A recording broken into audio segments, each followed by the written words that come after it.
Panas, ya, BPS, Bapak yang Wakil Menteri Perindustrian, Menteri Pertanian, tentu dari Sesmenko.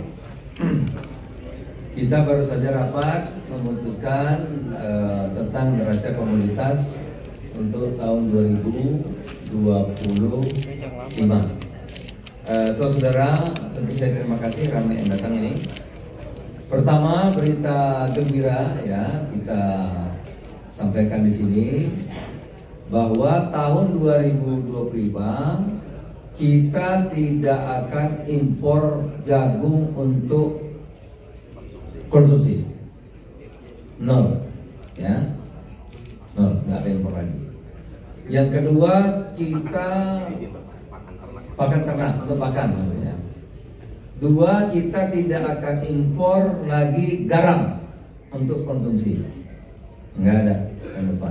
Ada Pak Sakti. Sudah, ya, ada PM Garam tadi Pak Garam. Ya, jadi satu, tidak impor jagung untuk pakan, tidak impor garam untuk konsumsi, tidak impor gula untuk konsumsi. Beras juga, Pak.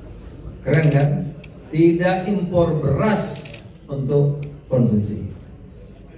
Dari 2025, saya ulangi, tidak impor beras untuk konsumsi, tidak impor gula untuk konsumsi, tidak impor jagung untuk konsumsi, tidak impor jagung untuk pakan, tidak impor garam untuk konsumsi. Nah, apalagi Pak tadi? Ada lagi apa tadi? Itu kira-kira tahun 2025. Ada pertanyaan?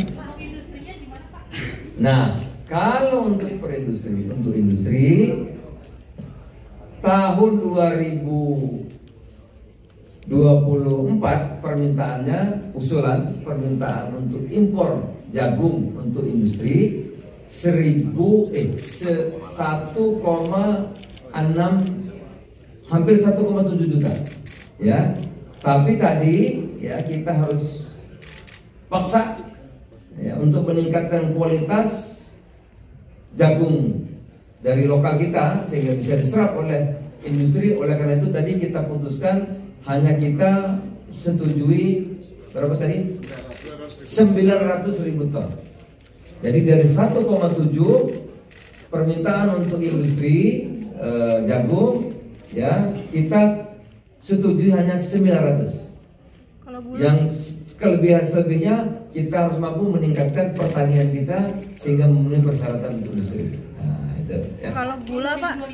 Ya 2025 ya. Harusnya 1,7, hanya kita tadi putuskan 900, yang kekurangannya 800 kita usahakan untuk melatih petani kita agar kualitasnya sesuai yang dibutuhkan. Karena jagungnya sama aja sebetulnya. Garam tadi kita tidak impor lagi karena PM Garam punya stok ada 800.000. Kita keperluan kebutuhan kita cuma 500-600, jadi lebih. Jadi kita putuskan dulu 600.000 impor, sekarang nggak lagi. Ya. Yang industri masih berapa tadi Pak? 1,7. Berapa? 1,7. Industri masih. Yang dulu kita impornya permintaannya tadi berapa? Hampir 2,5. Permintaan 2,5 tadi yang untuk industri ya kita kasih 1,7. Selebihnya kita minta PM Garam mengolah garamnya agar juga bisa digunakan untuk industri. Jadi kita akan coba kerja keras selama 2 tahun ini untuk industri pun kita juga akan produksi di sini. Ya, Pak Menteri Kelautan luar biasa. Yang dikurangi untuk garam industri apa Pak? Dari 2, tadi Bapak bilang sekitar 2,7. Ya industri aja judulnya. Yang apa namanya tadi? CAP. Chlor alkali plant. Iya. Itu CAP kan bukan teknologi tinggi ya Pak? Udah ya, kita usaha dong, mana ada pesawat aja dulu bisa bikin, kamu mikir garam masalah. Kalau kamu pikir gitu nggak bisa bikin garam terus kita. Kalau gula Pak? Bisa ya Pak ya? Bisa. Kalau ketersediaan beras Pak? Beras stok kita di seluruhnya ya, termasuk di pedagang, di masyarakat itu 8 juta lebih. Tapi yang Bulog sendiri ada 2 juta. Bulog. Itu tahun 2024 ya Pak? Iya, akhir tahun ini. Target produksi 2025 2025 seperti apa? 2025 kira-kira 32 juta lebih. Ya Pak, Iya, Pak Ali kan? betul. 32 juta, kebutuhan 31.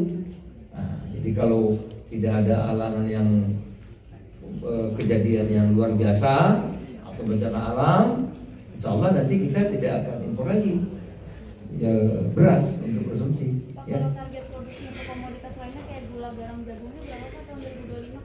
Tahun 2024 gula kita produksi naik 200.000 ton dari 2,2 2,4 ya.